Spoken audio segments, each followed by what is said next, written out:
نهى النبي صلى الله عليه وسلم في الصلاة عن أمور يتشبه فيها، لو فعلها المصلي يقوم يتشبه ببعض الحيوانات وبعض الطيور.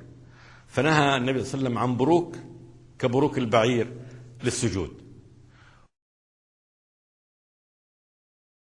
ونهى أيضا عن نقر كنقر الديك أو نقر كنقر الغراب، الديك في الركوع والغراب في السجود، ونهى عن تلفت كتلفت الثعلب،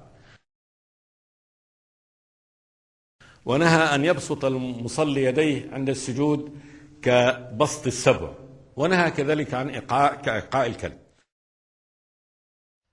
في السجود قال رسول الله صلى الله عليه وسلم: إذا سجد أحدكم فلا يبرك كما يبرك البعير، وليقدم يديه قبل ركبتيه. فإذا المصلي قدم يديه قبل ركبتيه يصير خالف صورة البعير. البعير عندما يسجد يقدم ركبتيه، وسنرى الآن كيف يبرك البعير.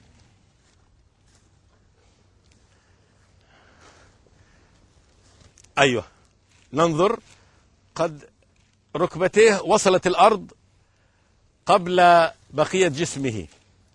فلو أن الإنسان سجد على هذا النحو فوضع ركبتيه أولا هكذا في الأرض ثم يديه، يكون قد شابه البعير. أما إذا عند إرادة السجود قدم يديه قبل ركبتيه بعد ذلك، يكون هنا قد خالف صورة البعير.